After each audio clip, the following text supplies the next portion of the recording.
All right. Hey, everybody. How's it going? Good. How are you? Good. Good. I guess we're meeting today to discuss case study or week number 10 case study. So thank you, everybody, for joining. Sorry about the technical difficulties. I'm going to share my screen. I think we're good to go now. We just need to say our roles first. Oh, yeah. Go ahead. So I'm going to be the leader. My name is Camilla. I'm gonna be the time Heather. recorder. Oops. Oh, go for it. You're good. I'm Heather. I'm the recorder. I'm going to turn in the assignment. And I am Lorna, the group participant today. Awesome. Okay. Thank you, everybody. And we have the timer going. Mm-hmm. Okay, I'll go ahead and share my screen. Can you see it now? Mm-hmm. Okay, it is the case study. I'll read through the first one, walking alongside. So this is based off of the Levelhead, Learning to Thrive, Building Relationships. The coach's role is to act as a guide who walks alongside the individual as he or she explores his or her ideas for reaching the target behavior. To walk alongside the individual, we provide reflections that respond to what your coaching partner has said and keep the individual in the expert role. This ensures that the individual has the opportunity to brainstorm their own ideas for change, to which he or she may have a more substantial commitment because they are their own ideas. How do you consistently become more present to walk alongside your client? Is there a song you like that would remind you to remain alongside? I want to add one additional context to this case. What have you discovered about coaching partners at the contemplation stage of change? In recent conversations with my peer mentors, one stated, I still see coaches trying to move coaching partners from contemplation to action, and I think no wonder they're burnt out. What do you think my peers were talking about? Well, there's a lot there. So if any of you have ideas of any of those.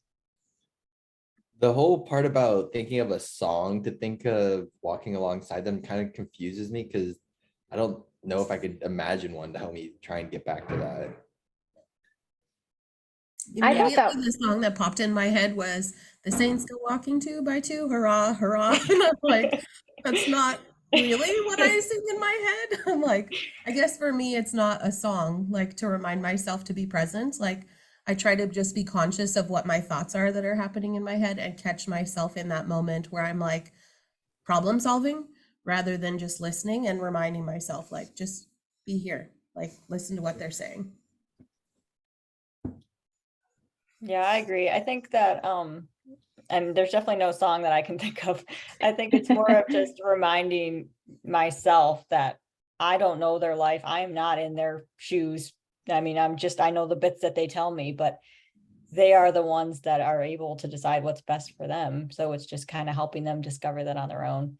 Mm-hmm. But I think what they mean by the contemplation, moving from contemplation to action and no wonder they're burned out, probably just means that they have to be ready for it, and trying to force them into it is going to just wear you out and not make them want to get there. It's not going to make them physically get there. Yeah, absolutely. That's my perspective. For that, I kind of think of like the saying about you can lead a horse to water, but you can't make it drink. And like if you were to do that and you trying to force them into like the contemplation to action is like you trying to force this horse to drink, it's just gonna waste your energy. Like nothing's accomplished. Yeah. Mm-hmm. Yeah. I think that also. Like kids. Yeah. Oh, go ahead, Camilla. Oh, no, I just think I had a recent experience with one of my coaching partners that I just thought he's not anywhere near ready. And it's kind of exhausting, like the whole burnt out comment. It is kind of exhausting putting that responsibility on yourself, like thinking, I have to help this person make goals when they're not even near that point, And so I know exactly what they're talking about. It could be exhausting taking that responsibility on yourself when really it's not our responsibility at all. The board certified coach that I'm coaching, I was asking her about some of the assessments after, like questions I should leave on or take off, and talked about the smoking one. And she was like, if you're comfortable talking about that, that's worth leaving on, but you could leave it open and be like, is this something you want to talk about? And then she was like, however, though, if it's somebody who has no intentions of stopping, it's not worth going into, like, because they're not even ready to get to it yet. Yeah. Yeah. I think I about was- like my kids, like when I ask them like, hey, put your laundry in the washing machine, like, but they're like on a device or they're watching TV or whatever they're doing, like, and thinking about like if I get frustrated in that situation and I'm like, why aren't you doing it yet? Like that's not helpful for them because they're not in a position of being ready to do it. Whereas if I take my time and allow them to finish the video they're on or finish the homework assignment, whatever they're doing, and then go and do it, there's much less like frustration and hesitation and anything on their part. They're much more just like, okay, yeah, I'll do it. Go for it. Mm-hmm. Yeah, absolutely. And I was even thinking as we were talking about this, you brought up the smoking thing, and I was actually just thinking about smoking right before you said that. My husband started smoking when he joined the Marine Corps, and I was like, I hated it. I was like, why are you smoking? It's gross. Stop it. I think it's stupid. You're going to kill yourself. Like I was just all like down his throat, naggy about it. And of course it didn't do anything. And it just went on for years. He didn't want to stop. He was like, I like it. I'm going to keep smoking. And then he didn't stop smoking until he was physically ready and committed and moved himself in that direction. It had nothing to do with my years of nagging. My brother used to smoke, and my mom was always like, I'll pay you $100 or I'll pay you however much to quit smoking. And so he would like quit smoking for like 6 months so that he could take the money from her, and then he would go back to smoking. And then it wasn't until like he finally decided, like, I really want to do this. And just like he went cold turkey, like it was crazy, but he did it. And now he's not smoked for like 2 years, but he had to be ready to do that. Yeah. There we go, like real life scenarios of it being played out. Yeah. I remember him calling me one night and being like, I'm in the middle of a nicotine fit. Will you come over? And like he lives next door to me. And so I walked over and he like was talking about how it felt like the nicotine was like dripping off of his lungs and he could feel everything in his body was different and changing. And he just like, it was like 20 minutes of him panicking, like completely panicking. And then Oh, it's wow. yeah. Wow. Huh. Yeah. I remember when my husband first stopped smoking, he was like, I feel like I can breathe so much better working out now. Like he's been working out smoking for so long. He was like, this is amazing. I can actually like run. Oh my Crazy. God. And I think with like the coaching sessions, we all came into them so ready to like being willing to set goals and stuff when we're all talking to each other. But it kind of seems like in the real world, the first 1 or 2 sessions might almost be like a wash in that sense of goals, where if the person's not ready, all right, it's not going to be 5 sessions and done. We might end up doing 8, 9, 10 because the first 2 weren't as productive as they might have been. Yeah. I found with my first 2, I very much felt like it was just bringing awareness for them. Like both of my people have said, like, I'm so glad that like we have talked because now I'm just thinking about it all the time. I'm aware of what I'm doing and what I'm looking for. And like that little change for them, just being able to see their routine is so helpful. Yeah. I was really thinking of that like 2 nights ago. It's like a consciousness awakening for some people and just being either reawakening or awakening. They've thought of it before, but it's kind of gotten on the back burner now. And then you re-trigger it in a more positive scenario that actually could create change. Yeah. I think everyone in the world pretty much knows, hey, you should eat healthy and exercise. But that doesn't really do much if you don't have like those little things to help them get there. Like everyone's like, okay, sure, I'll eat healthy and exercise, but that doesn't help me to be physically ready and know where to take the next step. Mm-hmm. And I find that interesting because they say, we base our decisions not off of what we know. I mean, obviously, most people know that even from young ages, we know that smoking is not good for us, or we know that exercise is good for us, but we don't base our decisions based off of what we know. We base our decisions off what is important to us, and so if like we're in middle school and peer involvement is more important to us than our health, which probably it is, then we're more likely to start smoking. So I think it's interesting, like as we're trying to move our partners from contemplation to action, is just figuring out literally what is important to them, because most of us have that same general basis of what we know, but it's a whole different thing, to what individuals value. Mm-hmm. from one person to the next. So Absolutely. It's good perspective. It definitely is. So we're at about 10 minutes now. all right, so is everyone finished with that walking alongside? You feel good about that one? Mhm. All right, so case study, how long to actively, I'm going to say actively listen. Your happiness quotient.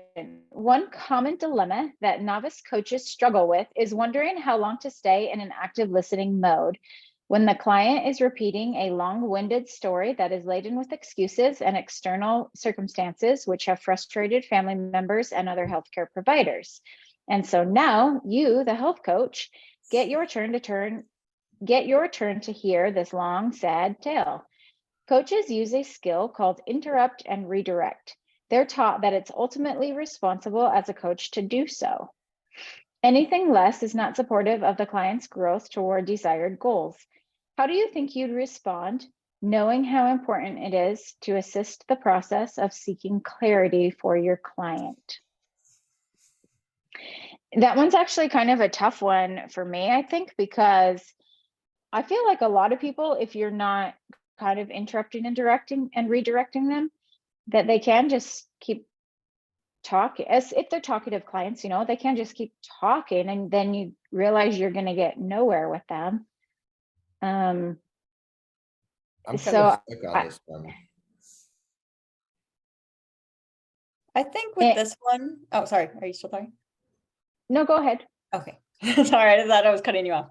With this one, I think it's a lot of, from my perspective, possibly an unknown self-sabotage behavior where they're using all these external excuses and everything, that just giving this long story of, I'm assuming, of like why they couldn't make their goals happen or whatever, but they might not even realize that this long-winded story is them sabotaging their goals. And I think as a coach, I mean, just interrupting and redirecting, I don't think it's entirely the way to go. I would think it would be a little bit more of helping them develop awareness around these self-sabotaging behaviors, that they are creating all these excuses that to them, they might be completely valid. I mean, they might say like, well, really, it rained and there's no way I could have went for a run and there's no way I could have done any squats today because it rained. Like, okay, like you could have done something, but in their mind, like they're like, there's no way, this is absolutely not happening. There's no way I could make it happen. So I think helping them realize those triggers of what causes the self-sabotaging behaviors would be a good way to go. To develop I awareness. also think that like taking it like in that moment when they're using a lot of excuses, I can't remember, I forget the terms that to describe things all the time, but where you like reverse it and you make it like the worst case scenario. And so using that as a tool to say, oh, so if it's raining outside, we can't do any physical movement at all, right? So you're just going to sit on the couch, you're not going to move, you're not going to do anything. And like catching them in that, like, oh no, that's not what I'm trying to say. I'm just trying to say I couldn't go outside and I couldn't go for a run, or I couldn't go do that because it was raining. And so then giving them that like a little bit of a shock of like, oh no, that's not what I'm saying. What I really mean is that I should overcome those barriers. And then it gives you opportunity to talk through like, okay, so what are the barriers to you doing movement? If you know that you don't want to go outside and run in the rain, then what are you going to do instead when that does happen? Yeah, I agree. That's a really good thought, Heather. That's actually awesome. Like that whole imagining extremes, right? That's Yeah. awesome. I never thought of that. I do it with my kids a lot. So like, actually, I'm like my kids keep coming up in this one, but like thinking about like when my kids would freak out because they scraped their hand or something, I would say to them like, oh God, we have to cut the finger off. And then they're like, what? No. And I'm like, oh, that's what you're telling me by the way that you're reacting and you're screaming. You're telling me that it's so much pain that it would be better to have it cut off than to continue with this scratch on your hand. And usually they like calm down and they're like, no, that's not what I want. So Have they ever been like, yes, please cut it off? no. Do it. Because then how do you react from there? Like, Yeah. Gosh. Yeah, I'm That's still not very awesome. sure about this one. Because I also don't know about wanting to cut someone off, even though this is I'm the looks like the fifth person hearing this story. It's laden with excuses. The excuses to me are barriers, and I'm almost tempted to just let it play out and let them go as long as they want and be okay with not accomplishing very much, because there might be things in this story that I don't know that might help progress in the future. And so just like completely exiling this conversation, ending it, doesn't seem like the best idea to me. Yeah. Yeah, I think if they're agree. going in like a circle, like sometimes my kids will repeat the same thing because they don't feel like I didn't respond right away. Okay. And so then they'll like repeat the story again. And I'm like, no, I heard you. I'm just trying to figure out, I'm trying to understand these pieces of it. And I can so see maybe that. stopping somebody when they're in the middle of that cycle of like they start repeating whatever they were saying, just say, no, I understood. Let me clarify, let me reflect and see, is this what you were saying? That makes more sense then. That is just they keep going through the same things. Like I know everything already versus maybe missing things. Mm-hmm. Yeah.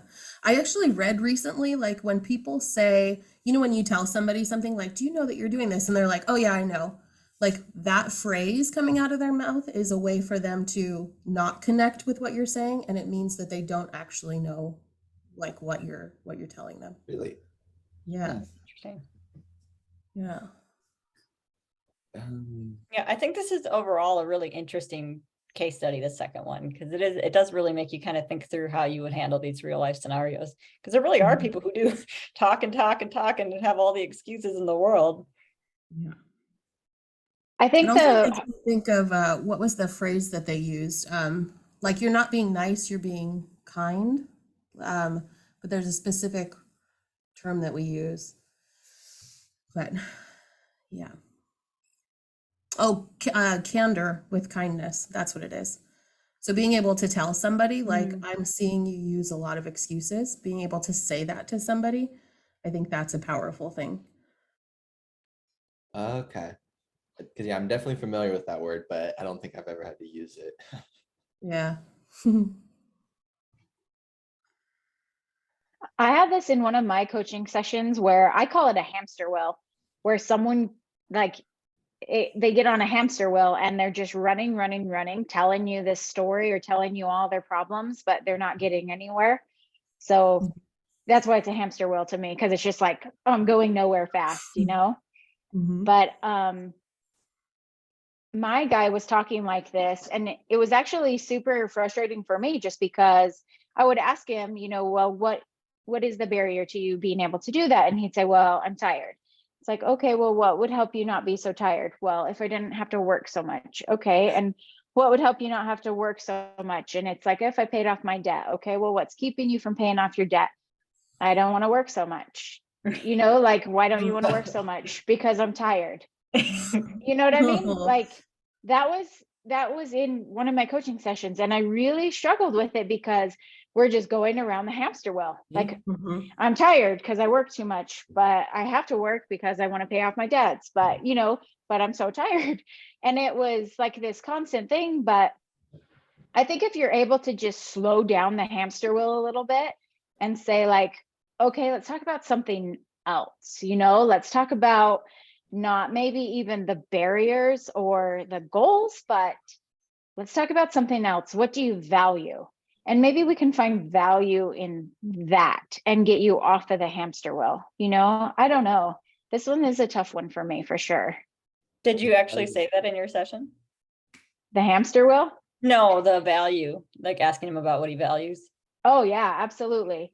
Absolutely. Because I feel like a lot of times there's no way to get them off of it. They just keep going in a circle. Did Unless it you, work?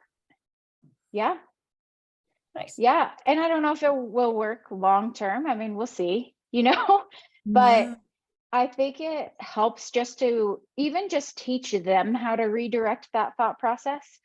And, of course, you've probably found that in your own life. Like we get ruminating on something that's annoying us or something that's difficult, and all of a sudden it's like it's all or nothing, or that person is a horrible person. Like when we start challenging our thoughts, like what we were talking about yesterday in lecture, I think when you start challenging your thoughts and realizing, okay, that person was rude today, it doesn't mean they're a rude person, I think that's what this interrupt and redirect kind of helps is like, okay, you're tired, but are you tired all the time? Or, you know what I'm saying? Like just Mhm. being able to help that person redirect their own thoughts too would help. Yeah.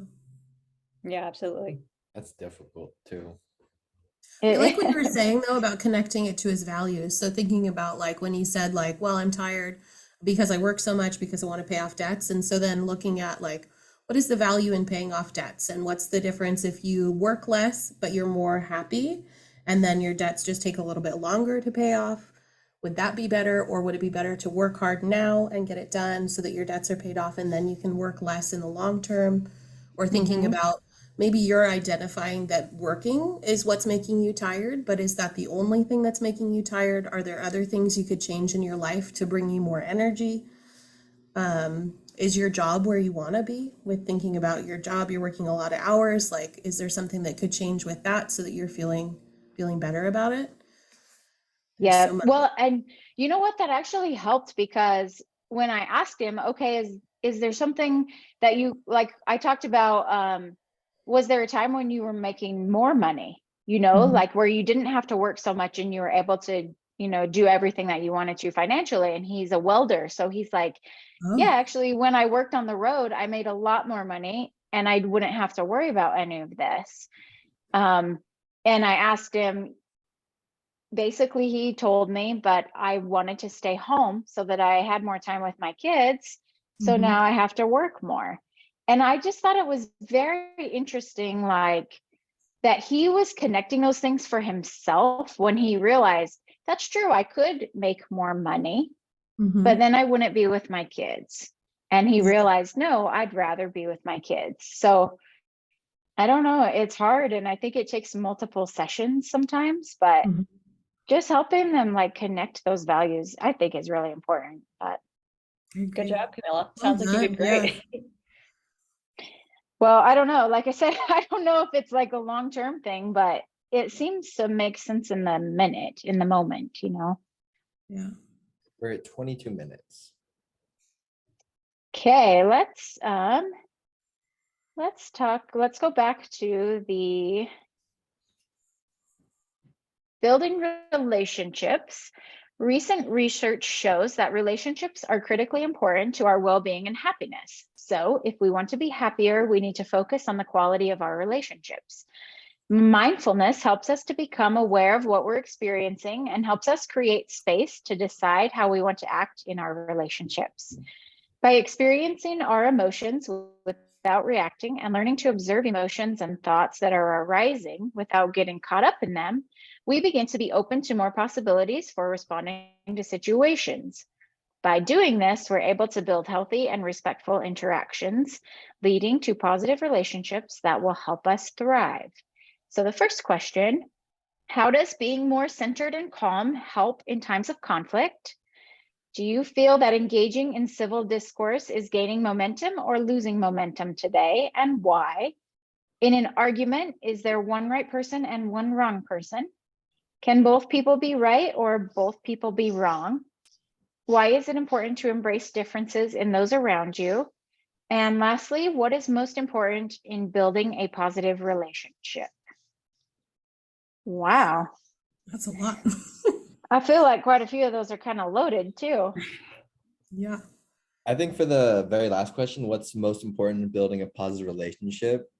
The very first thing that comes to my mind is communication. Mhm. Because whether it's positive or negative communication, it's still gonna build a relationship at that point. No communication isn't gonna have any relationship unless like it's sign language, but that's still communication. Like you have to Mhm. be speaking to each other. Yeah. It doesn't have to be verbal to be communication for sure. Agreed. Yeah, I would say communication and trust are the two biggest like building blocks of any relationship. I would agree with that. Mhm. Definitely. For the first question, how does being more centered and calm help in times of conflict? In my mind, it's more of just bringing awareness to the emotions and that you're feeling at that moment and helps you to not react and actually like think through it so that you are, moving forward in a purposeful way with intention and not just acting out what comes to you immediately. If you're in a moment of conflict and you're mad, I mean, you're probably going to react bad if you don't take that time to like center yourself and bring awareness to what you're feeling and what needs to happen. You're describing me as a child exactly. Like I had little anger issues as a kid, and that's something they taught me is being centered, calm, like removing myself from a situation before going back and still being centered and calm, because I would just spiral it like super small little things and end up with bigger consequences. I think it also like stops it before it even begins, because like how often do you hear of people like getting into an argument and then maybe halfway through realizing like, oh, I am in the wrong about this, but then feeling like I've already gotten to this point, and then they just defend, trying to keep themselves in the right.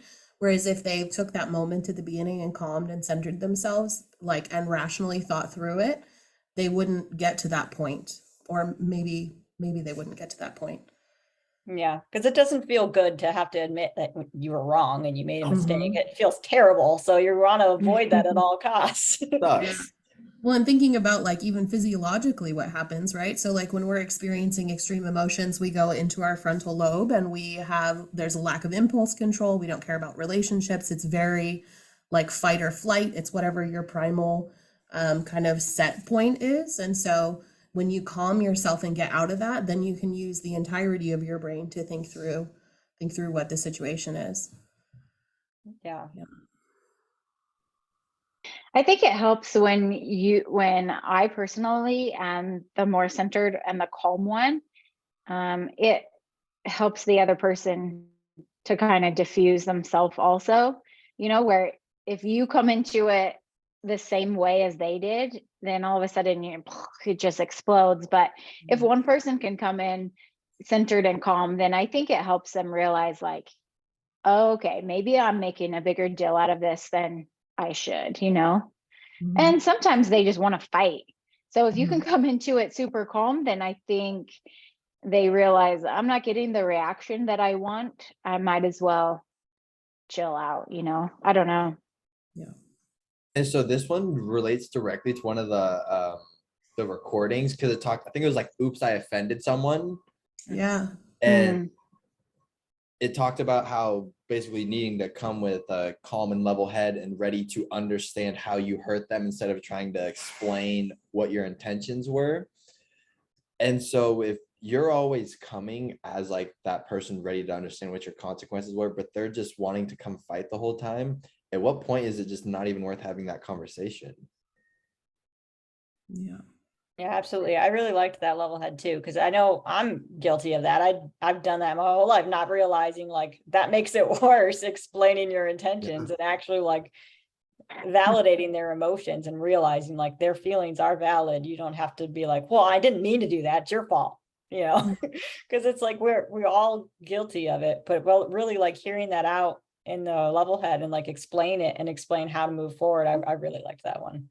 That's something I'm gonna use. Like when we talk about it at the end, that's something I could say I plan on going forward with using. Just like that's something you try to do, but you automatically just want to go for it. Well, these were my intentions. I didn't mean it. Yeah. We're at 28 minutes. So do we want to finish these questions or go to the next ones? I'm pretty good going to the next one. Are you guys ready? Sure. Okay, your happiness quotient. Research shows that genetics account for about half of the differences we see in an individual's level of happiness, with only about 10% of the differences in happiness accounted for by life circumstances. That means that we can directly impact about 40% of our happiness level. Research also shows that one of the best ways to impact this 40% is by engaging in intentional positive activities. The reason focusing on positive experiences is critically important is that it helps us overcome our bias for negativity. The micro lessons in this group feature practical ways HWCs can learn to focus on all that is good and right in their life, helping them to increase their happiness quotient. Are human beings predisposed to negativity or positivity? How much of your happiness do you think you can impact? Do you feel that social media, internet has positively or negatively impacted our general levels of happiness, and why? Would you describe your generation as happier than the previous generation or less happy, and why? Ooh. I believe we're predisposed to negativity. I don't remember, but I think it was in our stress management class that we took for this degree, that they actually just explained like that the human brain is like made to like react to negativity first because of like survival reasons, like to like pick up on those negative things. But through evolution, it doesn't really help us today because like the bear scenario, like that's not really happening to most people unless we're in the woods sleeping. So yeah, I believe that's mostly negativity. I agree. I Well, think and that they said isn't, something like it was like 7 for every 7, or excuse me, for every 1 negative experience, you had to have 7 positive experiences to overcome that bias in what you experienced. yeah, I think I've heard some research saying that like you're going to have, I don't know, it's probably the same, but I thought it was like 8 negative experiences naturally, or 8 negative thoughts naturally, as opposed to only 1 positive or something. So you have to purposely try and look for the positive because they're going to be harder to find. I don't know. Does that sound And- right? Mhm. Yeah. One of the And then Levelheads when kind you- of talked about that. Oh, then- okay. Sorry. And then when you think about it, I mean, like everything that surrounds everything that we consume is always negative because that's what people want to hear. You know, that's what causes attention. So, I mean, like any media you're watching or reading or anything is always all the worst case scenarios of everything that you could possibly imagine because that's what gets attention. So, I mean, we're constantly surrounded by it too, which also does not help. So I mean, it makes sense to me then that if we're just constantly surrounded by it, we have to put a conscious effort to go for the positive to make that shift.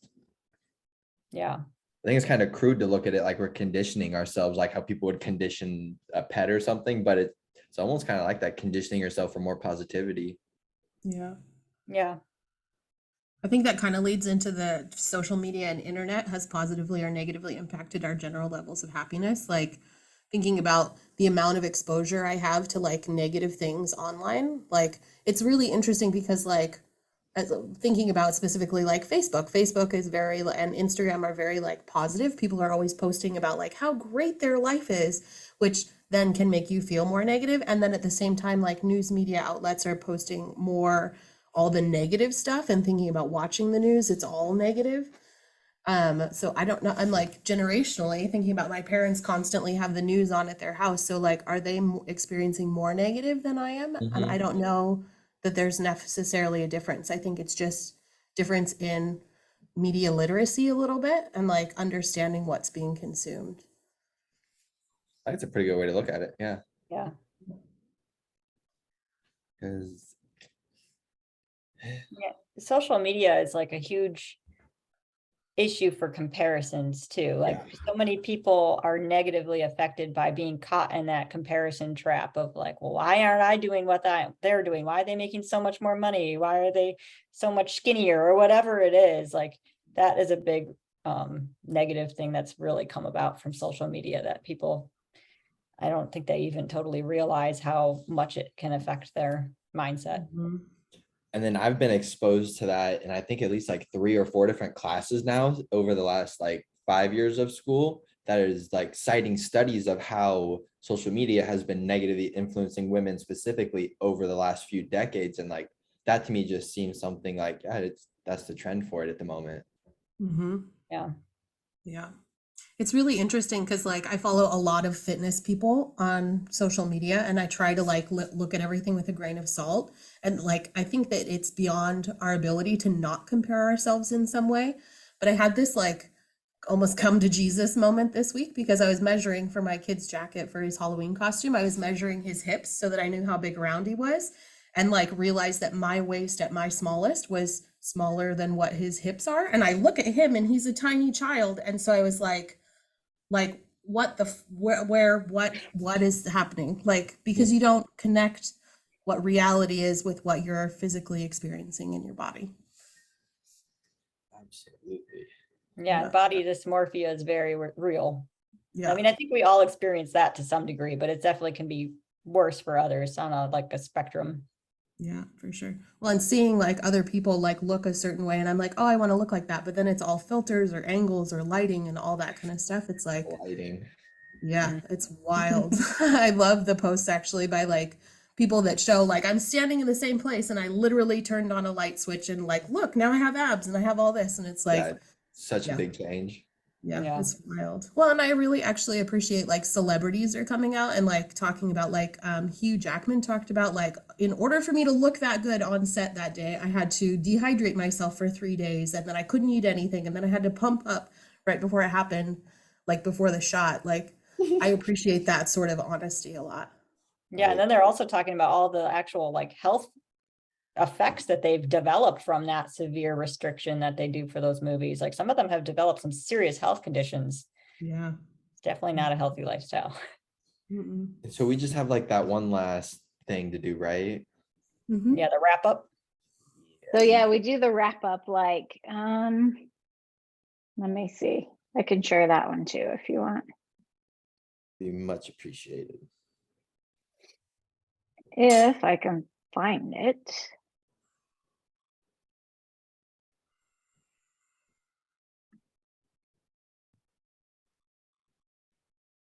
I think it was on Wait, the it's not in here. Yeah.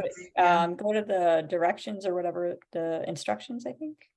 I just saw it. There you go. Yep, appreciative inquiry format. It's right there. Go up. Yeah, thank you. Yep. And so we are at 36 minutes, by the way. Okay, so the 3, 2, 1 wrap up. Reflect on at least 3 things the group learned. So what went well? How did each one feel as a result of the case study review? Where can I go from here? Consider 2 activities you plan to use and share 1 thing that surprised you. I think what goes well is being able to hear your guys' coaching sessions related to these and how you get through like those more tough moments before I've had to go through it. Mhm. Yeah, absolutely. I really am liking Camilla sharing all of her interesting client scenarios. That's really helpful. I've had some doozies.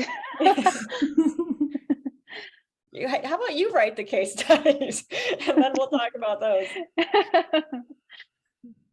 Oh man.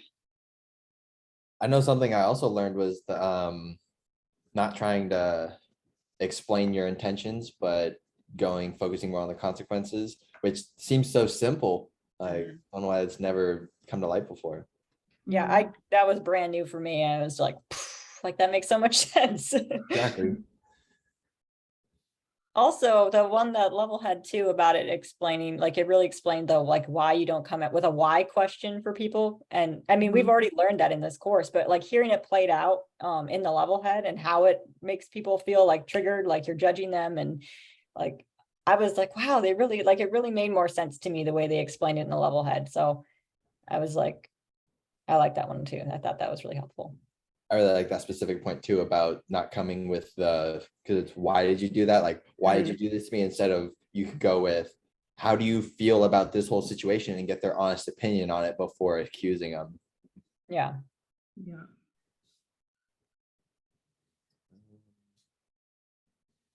So any of those activities you plan to use?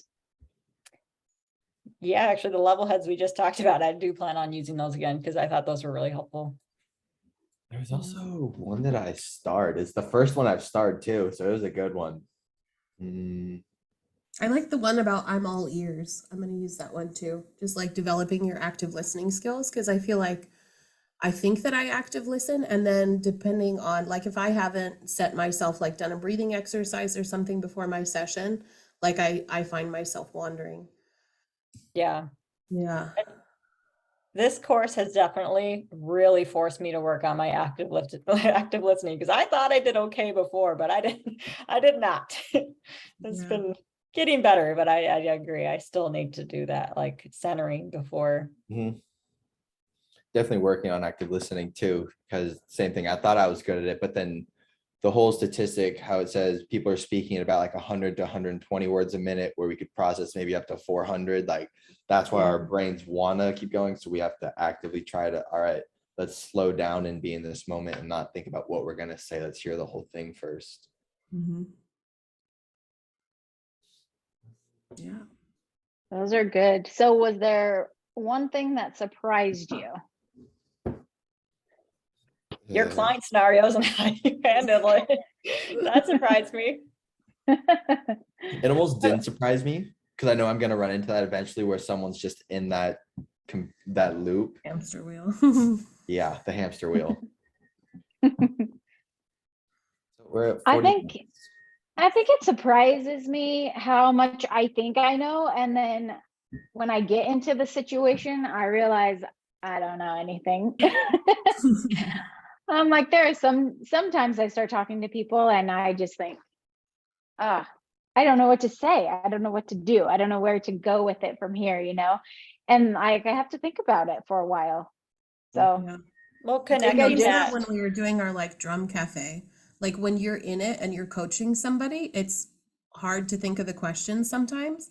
But when you're observing, I find myself like, oh, this is what they're trying to say, and like thinking through it. But I think it has a lot to do with like, not only is everybody watching you while you're coaching, but then you're also like subconsciously thinking about like, don't overthink it. So your facial expressions are like, I'm aware, I'm here, this is what I'm doing, I'm present, I'm not touching my hands or my face or my hair or whatever it is.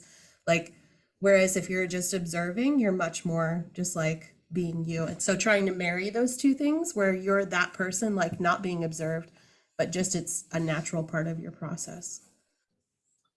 That is something that I am surprised about, was it talked about with active listening, how there's various ways to do it with like posture and whatnot. And it did talk about like potentially like your hand leaning on it or something like that, and how that's Mhm. something it's kind of stressed not to do that. But then in the level head, it was saying do it. And then just made me think of like ancient Greek philosophy, where there's the dude in marble who's the thinker, like Yeah. there's being pulled in different directions. I think there's probably a big difference between, you know, whether you're doing it out of nervousness, or if like they can feel that you literally are genuine, you know, and listening. But my hands are constantly moving, so I have like I distract myself half the time. Oh, do we have anything else? I don't think so. All right. Messed up the Thanks, time. guys. All Yeah. right. This is what